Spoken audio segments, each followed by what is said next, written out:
قدمت جعفر لآخر المظالم، ولذلك سعى من أحد الدنيا وبصيرتها إلى إزالة تلك الجمعة ولإسكات ذلك الصوت الهادر، إلا أنه ومنذ خير الكوفة إشعاعا للفقراء حتى صارت بحرا يجود على الضالين بالهداية وعلى العمى بالبصيرة وعلى التائبين ببسيط النور وعلى الظالمين بالهلاك وعلى الشعوب بالعلو والرفعة. فسلام عليه يوم مولده ويوم اعتنى المنكر ويوم صفرت الشعوب وعرت عنه هذه. والصلاة عليه يوم استشهد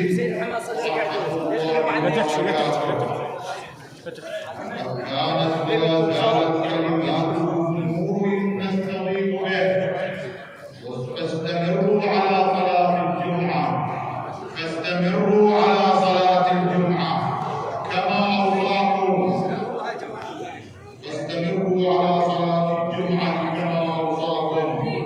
وكما يريد الله جل جلاله، ولا تكونوا كمن نسي الفضل والعزة والرفعة من الأخلاق أن نعود له الجميل بما يليه.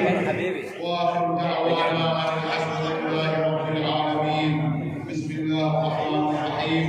قل هو أحد الله الصمد لم يلد ولم يولد ولم يكن له كفوا أحد.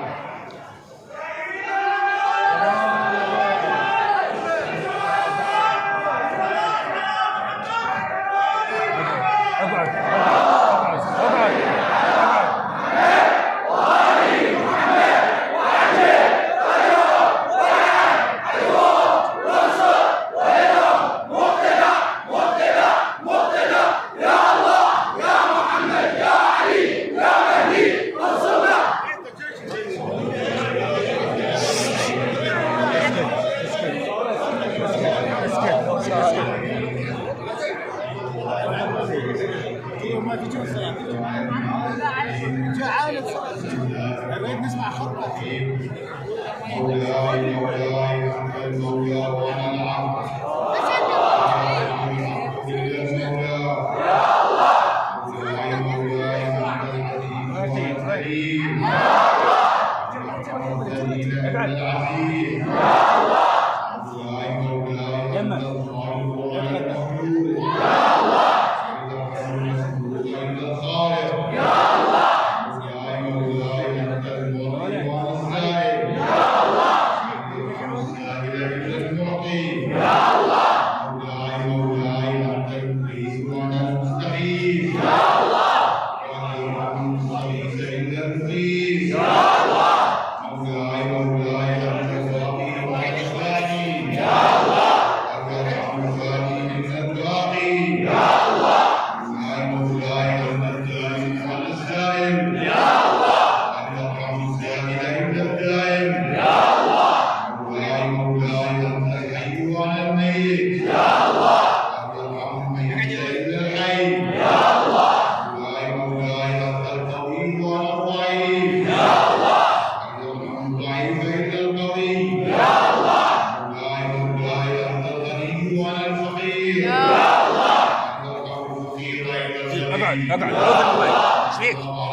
أن كل ما يصدر من الإنس وهو ما يخص بعضنا هذا فهو عبادة ما دام الذي يصدر منه موافقا للقواعد العبادية العامة وأن لا يكون مخالفا لها، فإن العبد يستطيع بينه وبين الله أن يجعل كل أعماله عبادية تربوية تلتفت وجهها.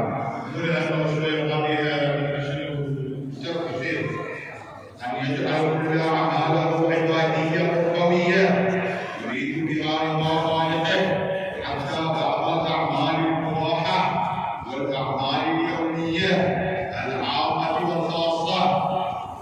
ثانيا، إن المقصود من الآية الكريمة أن الله تعالى خلق الإنسان للعبادة، إذا فالعبادة والتقرب إلى الله تعالى من شأن المخلوق.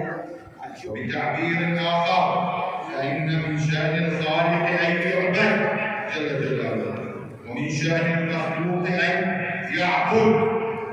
وكل من يحاول مخالفة هذه الشأنية فهو يحط من قدر نفسه ويكون بمثابة عاقل ومضيع لشأنيته وما خلق من أجله، كالنجار أو الحداد الذي لا ينتج أعمالا، أو كالطبيب الذي لا يمارس مهنته، أو كالشمس التي لا تضيء، أو التراب الذي لا يكون خصبا للزراعة.